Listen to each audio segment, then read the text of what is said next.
called Colada back and made them in Chicago the right way. So I don't believe that. I only heard that from Colada's lips, not from anywhere else, and I wouldn't put much stock in that. That's just my opinion. Again, I could be wrong, but it's doubtful. It just doesn't happen that way. So that's it. Just to wrap up, terrific.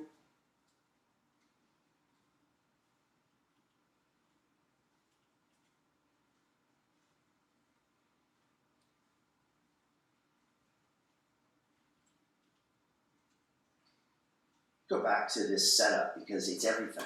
And that's the thing. I mean, you know, it seems that there's the rule of 6, and then there's the wear the mask or don't wear the mask, and the social distance is 2 meters, and then it's 1 meter. And it just seems that since there's no clear-cut, science-based protocol, that everyone's left wondering.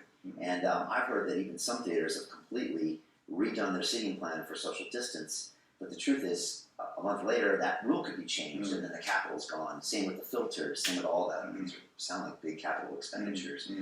And then what the proposal you're talking about could quite literally bring back theater if we could just agree on the science or test the science. So how do you move that forward to where you can, I don't know, do a pilot program and test it? You know, I mean, I heard some figures this week that came out last week that were talking about where is this transmitted? Where is the virus being transmitted? And it was like 43% still in care homes, 26% in schools and universities, 15% in offices, less than 5% in the hospitality space.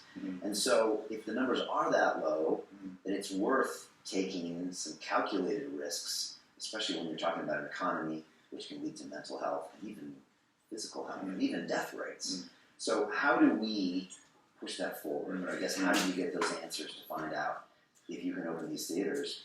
And also, I feel like if you could take one and do it, it would open up everyone's eyes. Just like getting people to eat out was partially getting the fear out of people's systems, not just the customers, the workers, the entrepreneurs. So how could we move forward there? I think there is an appetite to go back to the theatre, absolutely. Not us, but other organisations have been doing sort of public surveys to kind of find out what the appetite has been, and it has slowly been increasing over the last few months. I mean, I'm not sure what's going to happen now with the kind of reversal of things, whether people's appetite will start to decrease, but there is an appetite. I think absolutely, if we were able to increase the capacity to 60 or 70%, we would be able to sell those tickets as well. I think on the science question, Public Health England are on some of the meetings that I take part in.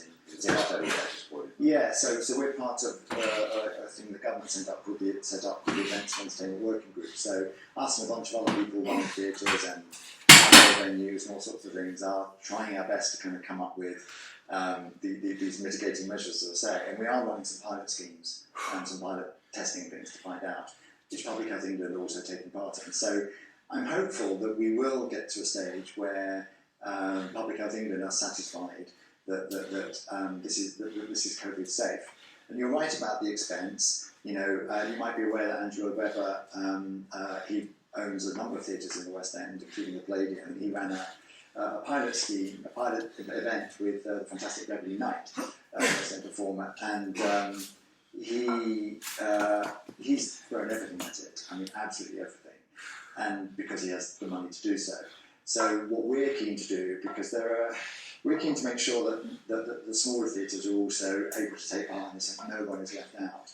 Because there are about 1,100 theatres across the UK and about 60% of them are under 400 seats. So yes, you've got the juggernauts like the National Theatre and the Palladium and so on and so forth, but actually the vast majority will see theatre in little studios and rooms above pubs. And we want to make sure that those guys can come back as well. Because that's actually where your emerging talent comes from as well.